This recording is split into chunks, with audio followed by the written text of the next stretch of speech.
Hello students, myself Professor Ushali Tapde from ICEEM Engineering College. Today we will discuss about the circular queue. In last lecture we have seen about the types of queue. In that first type of queue is nothing but a linear queue. So in last lecture we have covered what is a linear queue, what are the different operations that can be performed on the linear queue and what is the limitation of our linear queue. So in today's lecture we will discuss what is a circular queue and what is the need of circular queue, what are the different operations that can be performed on the circular queue. Now before that, in just 2 minutes we will revise what is a queue. Queue is nothing but an order collection of homogeneous element. That means queue is a data structure in which elements are inserted from one end and deleted from another end. It is a non-primitive linear data structure. Now as I said, in the queue the new element is added at one end, that is called as the rear end, whereas the existing elements are deleted from other end, that is called as the front end. The mechanism, or we can say the principle on which the queue is working, that is a first in first out. For example, people standing in a queue for the movie tickets. This is a model of queue. Here now this queue, we are implementing this queue with the help of array. This queue are accepting 5 elements, out of which 3 elements are inserted in a queue. Now if we want to insert new element, we can insert it at this position with the help of rear pointer, because while inserting the elements on a queue we can insert it through the rear end. If we want to delete the element, then we will delete the element with the help of front pointer. So whoever comes first, that get deleted first, because the principle of queue is a first in first out. The types of queue are the linear queue, circular queue, double-ended queue and priority queue, out of which we have already seen what is the linear queue. Today we will discuss about the circular queue. But before that, again we will revise what are the disadvantages of the linear queue. To overcome the disadvantage of the linear queue, the circular queue is used. So what is the disadvantage of our linear queue? The first is that even though space is available in the linear queue, it is not allowed to insert the new element if rear reaches to the maximum position. Okay, so to overcome this disadvantage of linear queue, circular queue is used. We can solve this problem by joining the front and rear end of a queue to make the queue in a circular fashion. Okay, so the circular queue is a linear data structure which follows the FIFO principle, that is a first in first out. Always front and rear are following to each other to form the circular queue. In a circular queue, the last node is connected back to the first node to make a circle. So here I have shown you the graphically how the circular queue will look like. Circular queue is also called as a ring buffer. Atoms are inserted and deleted from the queue in of one time. That is the time complexity. That is in one set you can insert the element and you can delete the element. If you want to insert the element, you can insert it through the rear end. If you want to delete the element, you can delete the element through the front end. Now the front end always follows the rear end. As soon as the rear end goes, front and rear both are following to each other. In this way the circular queue implemented. Circular queue is a queue in which the last node is connected back to the first node to form a cycle, that is called as a circular queue. Circular queue are the queues which are implemented in a circular form rather than in a straight line. Circular queues, it overcome the problem, that is the unutilization of the space that is comes in a linear queue when it is implemented with the help of array. So the main disadvantage of linear queue using array, when the elements are deleted from the queue, the new elements cannot be added in their place in the queue, that is the position cannot be reused, which is overcome by our circular queue. Again this is the graphical representation of a circular queue in which rear and front are following to each other. Now after rear reaches to the max position, how to find out the new position of our rear, right? As shown in the figure, when rear reaches to the 7th position, then how to find out the new position? When rear reaches to the maximum position, how to find the new position of the rear? By For reusing the vacant position, we can bring rear back to the 0th position if it is empty and continue incrementing rear in the same manner as earlier by using the formula rear is equals to rear plus 1 mod by max. With the help of this formula, we can find out the new position of the rear. So rear will have to incremented circularly. Similarly, for deletion, front will also have to be incremented circularly. Now, the different operations which can be performed on the circular queue. The first is that insertion operation which we are performing on the circular queue. These are the steps which we have to follow for inserting the element on a circular queue. First step, it says that check whether your queue is full or not. If it is not full, how we will check whether queue is full or not? By checking whether rear is equals to max minus 1 or whether rear is equals to max minus 1 and front equals to 0. If both conditions are true, then your queue is full. Or if front is equals to rear plus 1, in that case also your circular queue is full and insertion operation is not possible. If your queue is not full, then you can go to the step number 2. In that, check position of the rear pointer. If it is rear equals to max minus 1, then set rear and front equals to 1 by incrementing rear is equals to rear plus 1 mod by max.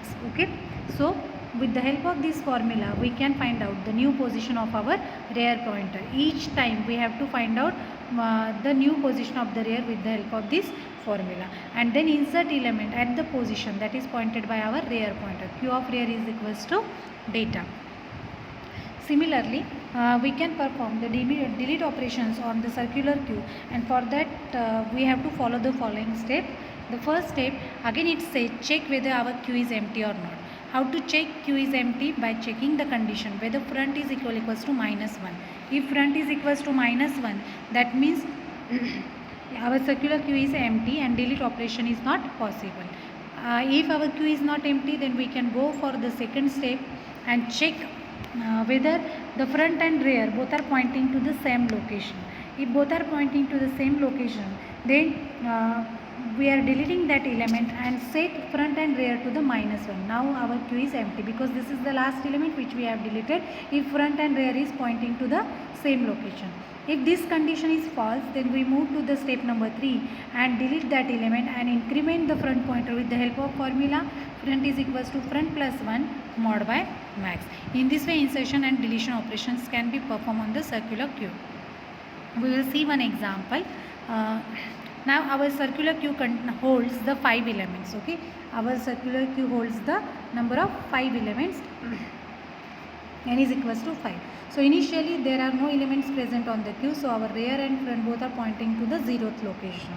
Now we are performing the insert operation, insert 10. So our rear get incremented, front is at 0 whereas the rear is when we inserting the first element, both are pointing to the first location, rear as well as the front, because very first element we are inserting inside the queue, so both are incremented and we are inserting that element at the first position. Now insert the 50. We are inserting the second element, so we have to check whether rear is equals to 0, no. So in that case we have to just increment rear, not the front. Okay, front is pointing to the first element, whereas we are incrementing the rear with the help of formula rear is equals to rear plus 1 mod by max, and insert the 50 at the rear pointer. Then again we have to perform the operation, that is insert 20. So again rear is get incremented and we are inserting that element at the rear pointer. Next operation is that insert 70.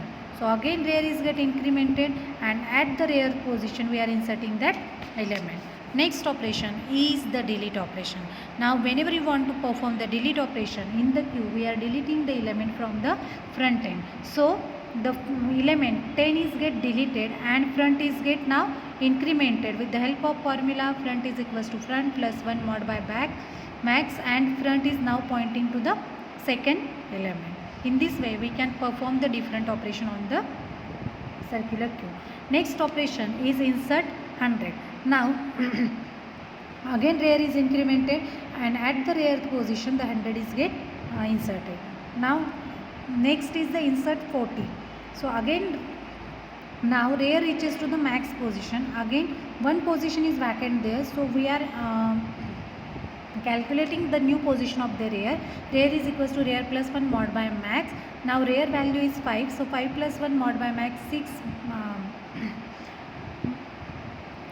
mod by max. So we are finding the new position of the rear and inserting the 40 at this position.